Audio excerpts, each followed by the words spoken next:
Alan Roberts is the Vice President of Operations for Cox Virginia. He brings to Cox Communications his expertise in telecommunications and technology, encompassing more than 25 years in both startup and Fortune 500 companies. Please join me in welcoming Alan Roberts, who will introduce General Hayden.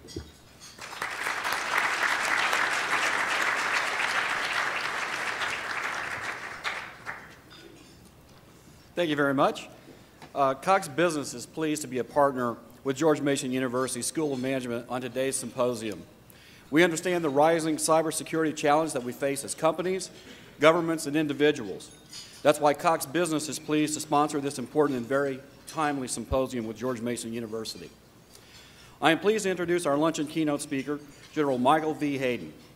As Director of the Central Intelligence Agency, General Hayden was responsible for overseeing the collection of information concerning the plans, the intentions, and capabilities of Americans' adversaries, producing timely analysis for decision makers, and conducting covert operations to thwart terrorists and other enemies of the United States. Before becoming Director of the CIA, General Hayden served as the country's first Principal Deputy Director of National Intelligence. And he was the highest-ranking intelligence official in the armed forces. Earlier, he served as the commander of the Air Intelligence Agency. Excuse me, maybe I should put my glasses on here. As the commander of the Air Intelligence Agency, director of the Joint Command and Control Warfare Center, director of the National Security Agency, and chief of the Central Security Service. Currently a principal with the Chertoff Group, General Hayden uses his broad geographic and political knowledge to brief clients on intelligence matters worldwide, including developments in cybersecurity that may be affecting their businesses. Along with his duties at the Chertoff Group, General Hayden is also a distinguished visiting professor at George Mason University School of Public Program. General Hayden graduated from Duquesne University with a bachelor's degree in history in 1967 and a master's degree in modern American history in 1969. He was a distinguished graduate of the university's ROTC program and began his active military service in 1969. He also did postgraduate work at the Defense Intelligence School conducted by the Defense Intelligence Agency. Please join me in welcoming General Michael Hayden.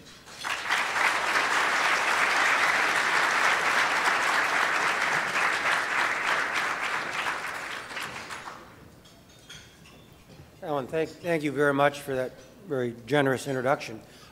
Thank you all for the opportunity to be with you for a little bit here this afternoon. It's clear to me that you're having a very interesting day. I caught the back end of the previous panel. I know Fareed Zakaria was here talking about globalization and the impact that has on the cyber domain.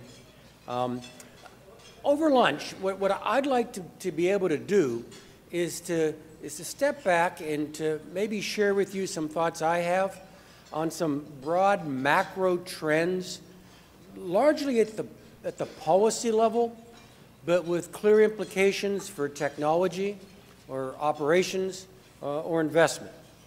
So let me just jump in. I promise not to make every effort. I promise to make every effort not to use all the entire space you and I have together for transmitting, and leave some time for questions that you might have before we part ways here this afternoon. When I talk about the cyber domain, what I generally do, and frankly I do it to audiences who are probably a bit less well-informed than you are, I try to emphasize how big a deal this is, how big an impact it's had on just about everything we do or everything we are. I think sometimes we miss that point in terms of how much our lives have changed because of the web, because of the cyber domain. And look, I'm not a technologist. As announced, I'm a history major. And so when I look for analogies, when I look to try to reason things through, I generally grab examples either from physical space or from historical experience. So when I think about the cyber domain, I'm kind of playing Ed McMahon to my own Johnny Carson here. How new is it, Johnny? Okay. And the comparison, frankly, that comes to my mind, that this is probably the most disruptive thing in our history since European man's discovery of the Western Hemisphere. That goes back almost 6 centuries, 5.5. And if you think back to the European journeys of discovery, it changed just about everything. It changed their vision of the world. It changed their vision of self. It changed what they ate. It changed what kinds of diseases they contracted. I mean, it was just a recalibration of the universe within which they were living. Now, I actually did this historical example about 1.5 years ago out in Las Vegas to the Black Hat Convention. And I'm giving this presentation to 5,000 semi-reformed hackers. And I lay this out, and actually I developed it 1 or 2 more revolutions, and the analogy kind of held, and they seemed to be pretty receptive, and I thought, okay, that works. I'll keep that one in my pocket for future use. And I get all done, and I leave the ballroom, and I'm walking back towards one of the towers where my room was at Caesar's Palace, and this gentleman about my age, not kind of the average age of Black Hat, but about my age, kind of saddles up beside me and walks with me in the direction of the casino, and says, "Not a bad speech there, Hayden. I liked your analogy. This is as disruptive as European man's discovery of the Western Hemisphere, but you're more than a brick shy of a load. That's not big enough." And he actually said, "This is more like our species developing language, more like what happened to humankind when our minds got to a point where we could think in symbols, which fundamentally is what language is."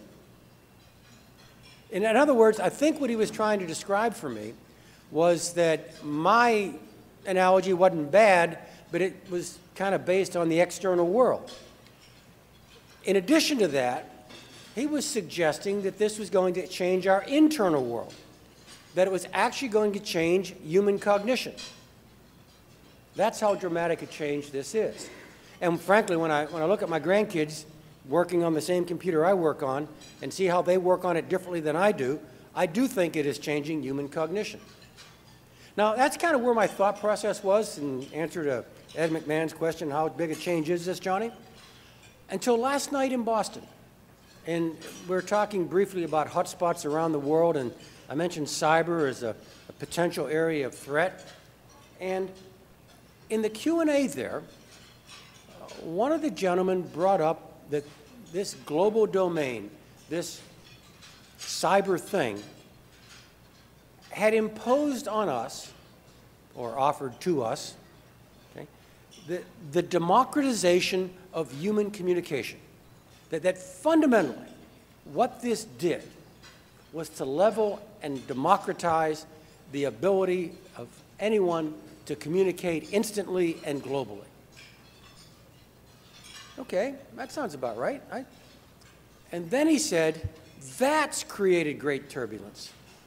Because with the democratization of human communication, we are now trying to drive the democratization of other human processes. With the web kind of being the standard of the great leveler, the great everyone can participate. And he actually drew the analogy, and I hadn't thought about this, as Occupy Wall Street being the expression of this in the economic domain. That with human communication so leveled, so easy, the Occupy Wall Street movement in one way or another is about the democratization of economics. And what happened in Tahrir Square, 1 million Egyptians mobilized by Twitter and Facebook, was the democratization of government. And I understand we're a democracy, but we're also a democratic republic, you know, indirect democracy, representatives and so on. But Tahrir Square was direct democracy. And then, and I never thought of this, WikiLeaks was the democratization of security information. And so what we've got out there, and by the way, some of these things aren't good, all right? But what we've got out there is a great movement of social change brought about by the cyber domain. And we are only now, We are only now beginning to cope with the implications of this new discovery. It's only a couple of decades old, and it's causing a great disturbance in the force. I actually offered the view, you know, great powers rise and fall. You read Paul Kennedy's book if you need documentation on that. Sooner or later, our role in the world will be different than our role in the world is today. You know, there's a reasonable chance that, a half a millennium from now, in 500 years or so, when people look back on the United States of America and its era of global influence, that professors at universities in that future will say, and their most significant contribution to history was the creation of the internet. That's how important this is.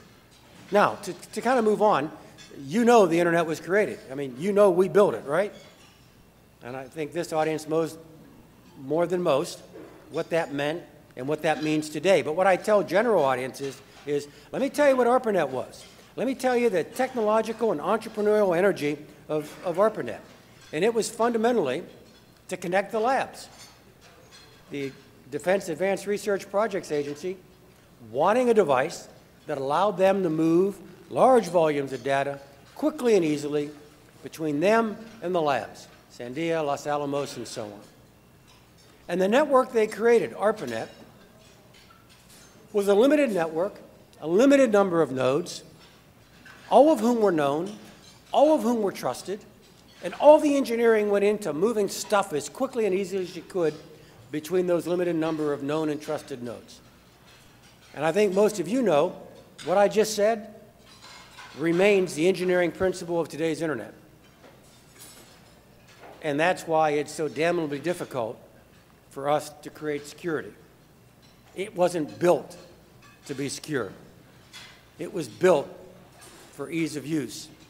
And with that old assumption, we know everybody and we trust them, being overtaken decades ago by real-world events. So if you've got this new space, which is incredibly disruptive, you've got this new space which wasn't built to be secure, what are the sins that are going on out there right now? What are the things that make us fret? And I must admit, I'm as much part of this problem as anyone, we're a bit sloppy with our language. You know, anything nasty out there that happens on the internet, anything unpleasant that happens on the web, we generally say it's a cyber attack. Okay? But those of us who actually do that for a living, which is what I did as the director of the National Security Agency, knows that there's a pretty careful taxonomy of things that happen out there, and you just can't blithely, as my Army buddies say, wave big hand over a little map and pretend a phrase or two covers everything. So let me share with you a little bit of precision so that we're all working from the same database. Let me quote Bill Lynn, just left as Secretary of Defense. In that seminal article he wrote about a year ago in Foreign Affairs, Secretary Lynn pointed out quite clearly that when you talk about sins on today's internet, when you talk about sins in today's cyber domain, you are almost exclusively talking about what we call computer network exploitation, okay? What we call cyber espionage, what we call stealing information. And you all know, it's in the gigabits per second that's being ripped off, but it is fundamentally cyber espionage. And the only distinction, frankly, between ourselves, the Americans, when we do it, and others, say the Chinese when they do it, is that we self-limit the kind of information we steal. We don't go out there and steal information for commercial advantage. We don't go out there and steal information that's intellectual property. We go out there and steal information that's essential to national security. Other governments do not self-limit in that way, but it's all part of the same fabric. It's stealing information. Secretary Lynn then goes on and talks about what we call computer network attack. And here I'd like to share with you maybe a subdivision in CNA, and I'm going to talk about CNA sub 1, which is computer network attack for cyber effect. So you're thinking of Estonia in 2007, when the Estonian government wants to take down the Red Army War Memorial. And when they do that, Estonian ISPs are attacked by patriotic Russian hackers that bring down the Estonian internet system, or Georgia in the Caucasus in 2008, when you've got a core-level Russian army movement into northern Georgia. It's accompanied by those same patriotic Russian hackers taking down Georgian government websites that were being used by Tbilisi for command and control of not just their forces, but for their government. So that's computer network attack sub 1. Computer network attack to delay, degrade, disrupt, deny, or destroy information in the net. And until about a year ago, that would have been the end of this Roman numeral point in my outline. You got CNE and you got CNA. But within the last year, we've seen a new development in CNA, which I will call, for our purposes here over lunch, CNA sub 2. And here I'm talking about Stuxnet. I think you're very familiar with what Stuxnet did, right? A computer network attack against the Iranian nuclear facility at Natanz, took over the programmable logic, convinced the centrifuges there to spin at uncontrollable, self-destructive speeds, while the monitoring system reported to those overseeing the devices that everything was normal, and an entire cascade, just about under 1,000 of centrifuges spun at such speeds that they self-destructed. Now, in many ways, I view this, what I've just described for you, as an unalloyed good news story. But if you step back from the narrative I just gave you and just choose slightly different words, I think you'll begin to see some other import of this. Someone, almost certainly a nation state or a nation states, because this was a very complex attack, the cost of entry was very high, someone just used a computer network attack to destroy another nation's critical infrastructure. That's a big deal. And I've told you my views on the discrete event being a good news story. But at the macro level, that's never happened before. To use my historical analogies, somebody just crossed the Rubicon. Somebody just legitimated that as a legitimate expression of self-defense or a legitimate expression of counterproliferation, fill in the blank.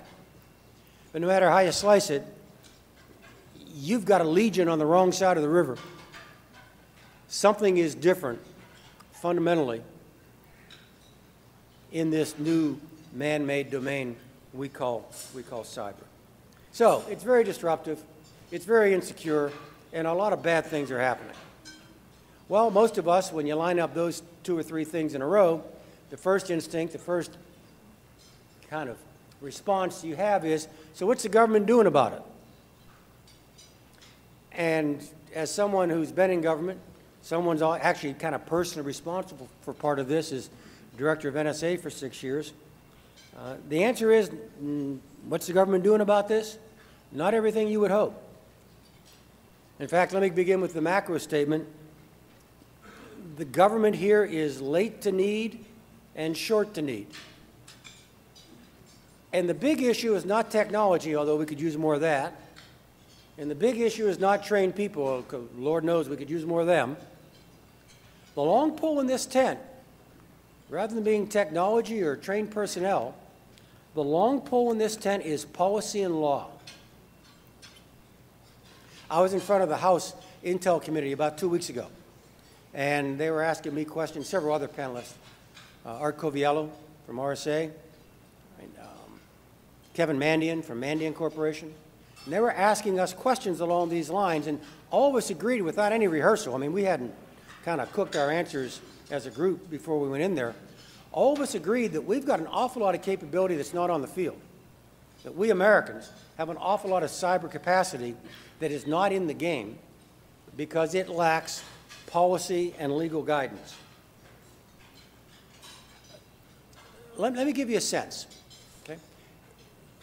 I could, I don't think I have to for this audience, but I could wave my arms here for 15 or 20 minutes and list all the bad things that are happening on the net, and why things are dangerous, and why the fact when I bought this iPhone 2 months ago and the young fellow came up to me at the store in Clarendon and said, oh, by the way, you know you can get 200,000 apps for your iPhone?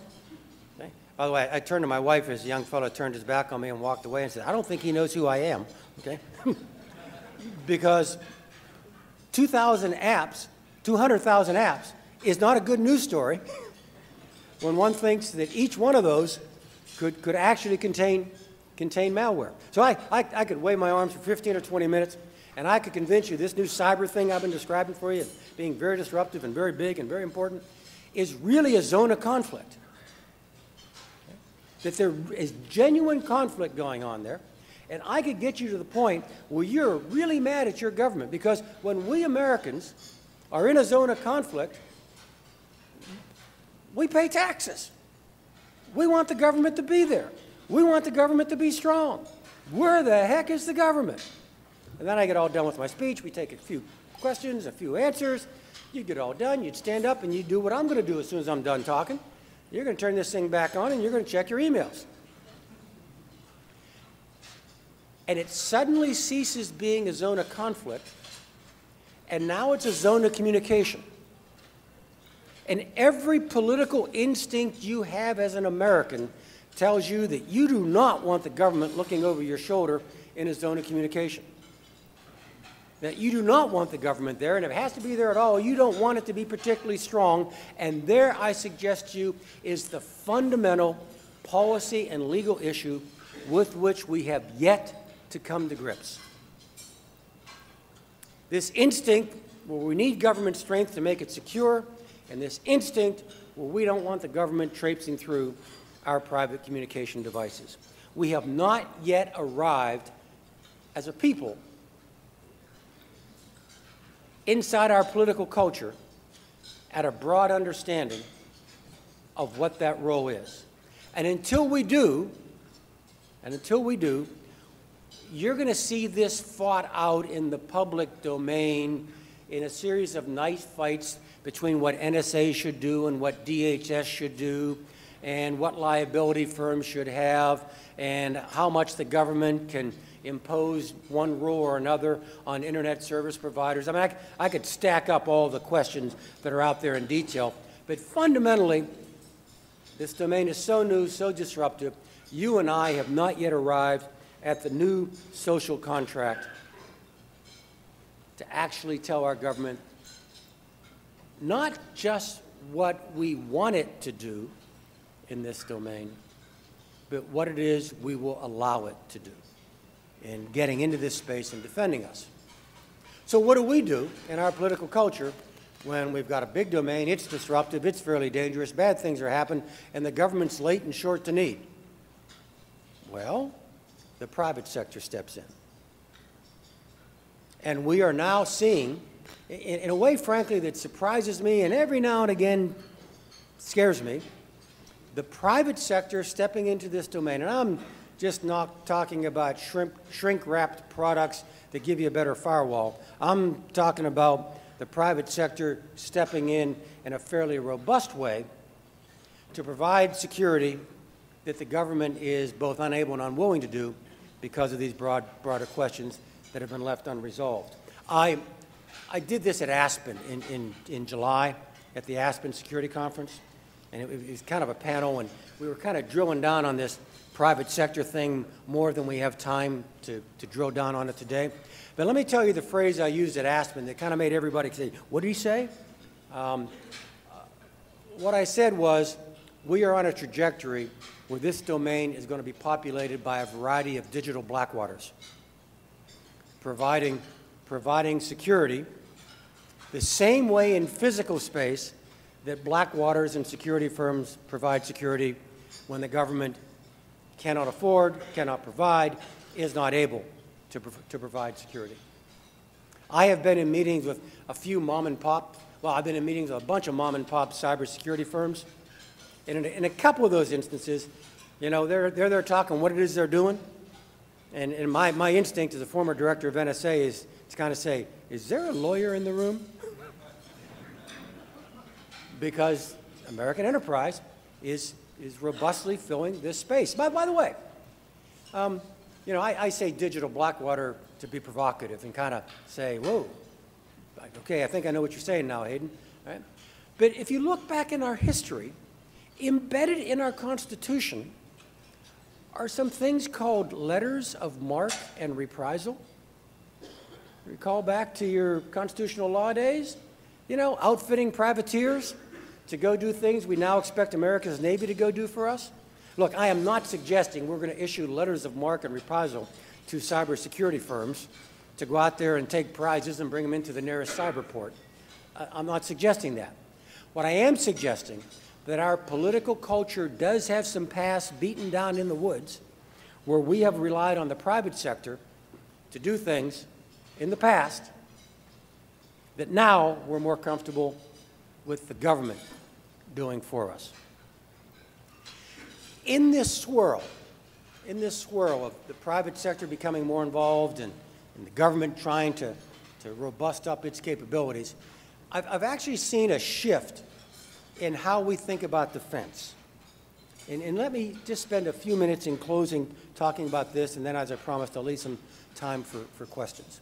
You know, it's really kind of interesting. Up here, I noticed you got this thing that can control PowerPoint slides. I could punch this and slides come up, all right? And I'm reminded that, as introduced, I'm a 39-year Air Force officer, 33 minutes into his remarks without one PowerPoint slide being used. I want you to take note of that. Okay. But if I had a PowerPoint, this is where I would show it. So what I need for you to do is to conceptualize in the ether between us what it is would be on this one slide. And it's very familiar turf, all right? It's a risk equation. How do you calibrate risk, okay? And my traditional equation is risk equals threat times vulnerability times consequence. Got it? Risk equals threat times vulnerability times consequence. And by the way, it's multiplication. So, you know, if you drive any one of those down near zero, your threat's zero. So all of them play. And if you can get one or another of them almost down to that negligible number, you're a winner. So if you take that traditional equation, risk, which we're trying to reduce out here in this new but dangerous domain, is dependent upon the threat and the vulnerability and the consequence, I would suggest to you, and I think this is really true, and I've not seen scholarly work on it, but let me share it with you. I would suggest to you that for most of the life of the cyber domain, we have been trying to buy down the risk equation by working on the one box labeled vulnerability. We have put almost all of our energy in trying to buy down the vulnerability of our system. The phrase I've picked up from many of you is, you know, reducing our attack surface, or better firewalls, or being aware of the zero-day virus as it's penetrating into the network. Okay? I really mean this, and I've touched this a lot in government, and people have come talk to us. When they've done this risk equation, they've pretty much just been in the one box, vulnerability. By the way, nothing wrong with that, and I think you know we're going to do that forever, to buy down vulnerability. But I think it is clear we are reaching a point in the graph where we are approaching diminishing marginal returns for buying down risk by buying down vulnerability. Put another way, how much more money do you want to spend to be able to detect the next unexpected zero-day virus as it's jumping over your perimeter wire, so to speak? You know, this is going to get incredibly expensive.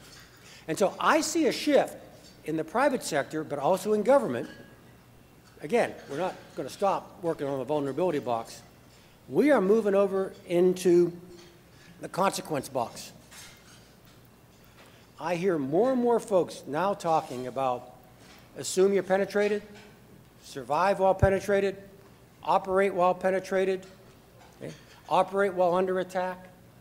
And if you look, I mean, just on the surface, if you're in the vulnerability box, you're trying to look out of your own network to see what's coming, and you're worried about what's coming in. You're spending a lot more time looking at what's going out. In other words, you're focused on your own network, trying to detect anomalous behavior within it so you can respond to the penetration that you know is already there. I mean, I'm with Mike Chertoff in a security consulting firm. We do have a fair number of cyber customers, and we just begin with, you know you're penetrated, right? Okay? And because we want to get them over here in this box, which is consequence management. Trying to deal, okay, you're penetrated, got it. Now what? How do I minimize that? How do I continue to operate? And I'm beginning to see, and by the way, I think a lot of energy and vulnerability, really growing energy and consequence. I am now beginning to see some energy, at least intellectual, if not technological, put over here in that third box, the threat. How do I buy down the threat? Okay. Not just how do I reduce my vulnerability, not just how do I reduce consequences when I'm penetrated, how do I reduce the threat out here? Actually, and I think I'll end on this and leave time for questions. There is a lot of work in all places inside the American State Department trying to deal with the subject of threat. How do I buy down the threat through international agreements? Now, you know, I'm as skeptical as you are on that, but just hold that thought. Let me complete the paragraph here. Okay? There are folks out there, like the ITU, who want to buy down the threat by destroying the internet as we know it. They want to balkanize the global internet. And remember, we're back here with the democratization of human communication. That would be the undemocratization of human communication. That would be going back to old ways with borders and controls and so on. So we don't want that. We fight against that in international fora. But American diplomats do talk about the cyber domain in a way that they want to try to buy down the threat. One is negotiating in New York with, and by the way, not with 160 or 170 nations, but with about 24 adult nations, you know, nations that have skin in the game, okay, nations that actually really care about this because it has consequences, trying to see which of the traditional laws of armed conflict actually should apply to conflict in the cyber domain. And that's not a given. They don't all transfer, but some do. Actually, many do. Principles of discrimination, discriminations of proportionality, for example. There's a whole grand debate about what constitutes sovereignty in the cyber domain. You know, I've been in small group meetings downtown while I was in government in which we were deciding whether or not we wanted to do something of an offensive nature in cyberspace. And it's really quite easy to think of cyberspace as this autonomous, independent domain that is actually not connected to anything else. And it's always good to have 2 or 3 people in the room to actually remind you that it really isn't a video game. That when you actually say, hey, take that website down because I don't want to see any more beheading of American soldiers on it, which sounds totally virtuous, that something actually goes pop in somebody's physical sovereign space. And we have not, remember that, you know, what do we want the government to do domestically? We haven't figured out what constitutes sovereignty in the cyber domain either. A grand international question. I mentioned before to hold your skepticism with regard to international agreements buying down the threat. I don't think any treaties work. But I do think it's possible for mature nations, again, nations with skin in the game, nations with something to lose, to actually develop accepted international practices. You know, there is a treaty against biological weapons. But that's not why most countries don't have biological weapons. Most countries don't have biological weapons because there is a broad, powerful international consensus that biological weapons are bad. Okay? And we don't care what your conventional forces are and your power disparity ratios are to your aggressive neighbor. Okay? We don't care about any of those arguments. Biological weapons are bad. And if you have them, you're a bad man. Or you're a bad country.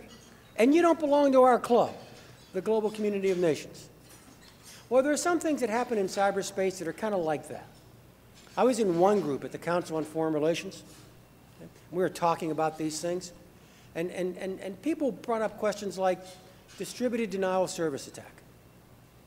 Easy to do, cost of entry pretty low, fairly destructive, not very discriminate.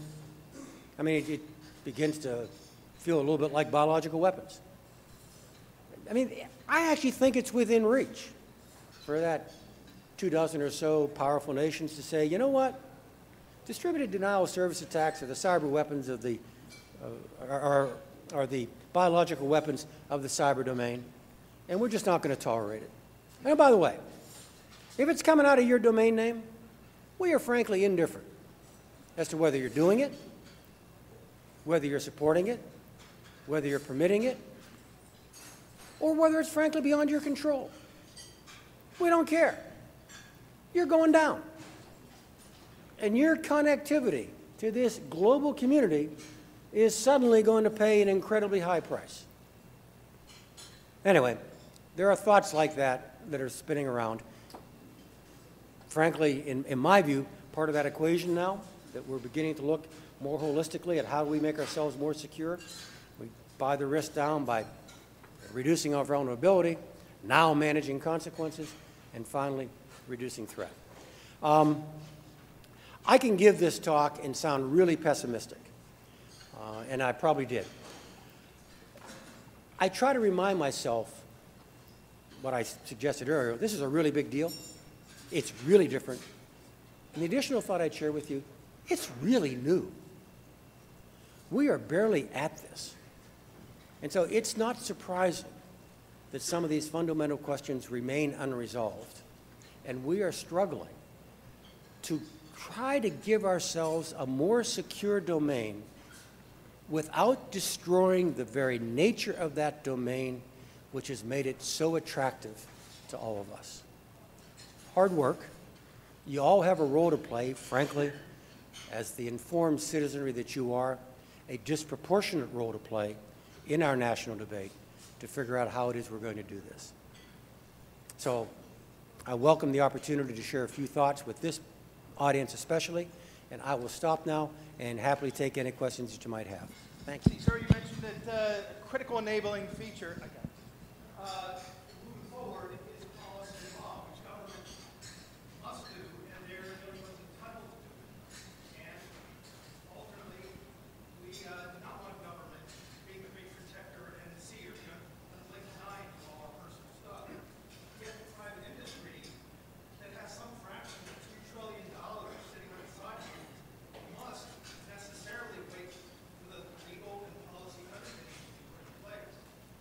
What is your assessment of the prospects of the government getting their act together, doing policy and law, so we can move forward and start protecting ourselves through private industry? Yeah, you got the question, okay, we know we need policy and law, things still on the sideline, what are the prospects of going forward?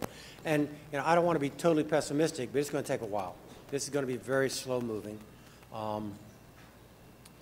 We have got to become accustomed. Let me tell you how I do this, all right? And it might be very revealing. We can't get all our players on the field because we don't have policy and law. We don't have policy and law because we have not yet arrived at a national consensus. We have not yet arrived at a national consensus because we really haven't yet had our adult discussion. We have not yet had our adult discussion because not all of us get to see a sufficient field of view of what's going on to really have mature talks about this. And we don't have a sufficient field of view to have mature talks about this because this information in government is hideously overclassified, and in the private sector, it is hideously overprotected. And so I can connect those dots back to, we just got to show more leg on this. And until we do that, and until more people become aware of the true nature of what is going on, okay, you don't get the discussion without the discussion, you don't get the dialogue, you don't get consensus, you don't get law. And so it's almost Shakespearean, for want of a shoe, the horse, and so on. But I really do think it is a question of classification. And by the way, when I say this at trade associations, I get north-south autobob from everybody in the room. And then I'd say, and how you guys doing with sharing information left to right within the association? At which point the Autobob stops and everyone starts counting the ceiling tiles, okay? So the private sector's got to share more too. Now, that sounds like I'm criticizing me for overclassifying information while I was in government. And in actuality, I actually think each of the discrete decisions I made and are continuing to be made, each discrete decision is probably correct. But sometimes you've got to step back from the impact of the discrete decision and look at the impact of the multitude of discrete decisions that's actually doing more harm than would be done if you just go ahead and live with the loss with the discrete data going out. So that's where I am. So forcing dialogue, forcing disclosure is a necessary first step to get this ball rolling. Yep. I'd like to comment on the, can you hear me? Is this working? I'd like to comment on the last point about policy. I think it's very important if industry is going to be able to compete in the global economy, that you have to have equal laws on all of industry to be secure, because that's a very expensive proposition. They have to share the expense, and it makes it competitive. The second point I'd like to do is take it beyond the policy of that and into military. We have the Chinese robbing us blind right now with espionage on the internet. But it's perfectly legal, and it's not an act of war, and we accept it as not an act of war pretty much universally. So it seems to me in policy that if we're going to stop the aggressors from gaining all of our military secrets, we need to have a tougher stance on exactly what is espionage and what isn't, and be able to define what an act of war is and what isn't. Right now, I don't think there's anything in cyber other than bringing down sites in a military capacity which would be considered at all an act of war. Do you agree with that? Yeah. Two things. Okay, let me do the first half of the question first, which is kind of the unevenness internationally. All right? Yeah, I mean, let me give you an incredibly perverse thought. Okay? It's hard for us to defend our net because of our political culture and this clash of freedom and security. Almost certainly the Chinese internet will be far more secure than the American internet because they will not have this clash of political culture. Now, it'll be infinitely less free than the American internet too, but we're talking security. So in a very perverse way, these more authoritarian approaches actually enable them to do things we will not allow ourselves to do, which would make their net easier to defend because their government will have a better God's eye view of what's happening on the net. And that's really perverse, but unfortunately I think it's really, really true. The espionage thing is really hard. I don't know. That's why I spent a minute or two on it by saying it is espionage. We do it. We define espionage targets one way.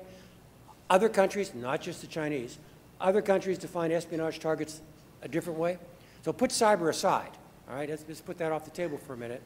We self-limit, even in traditional espionage, in ways that other nations did not self-limit in the espionage that they did.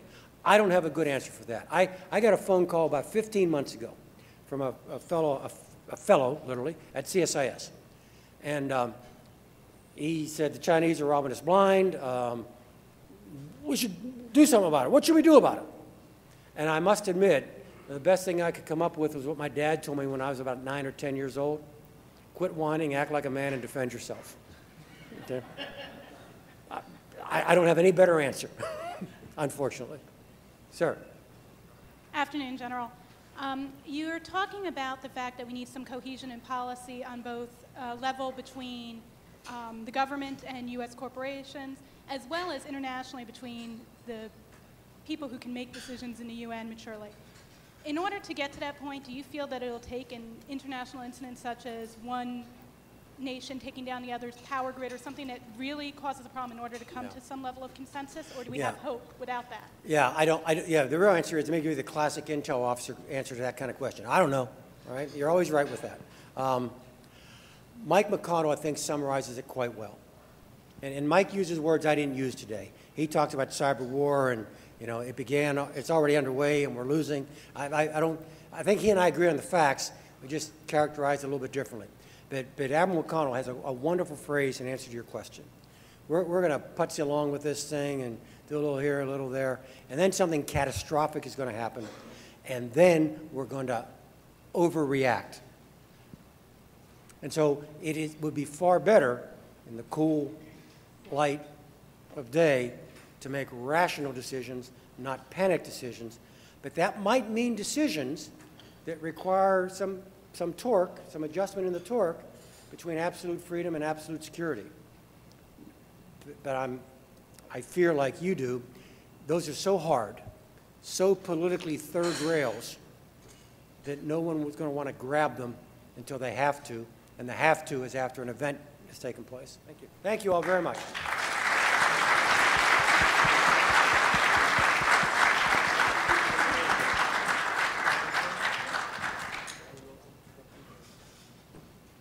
Thank you again, General Hayden.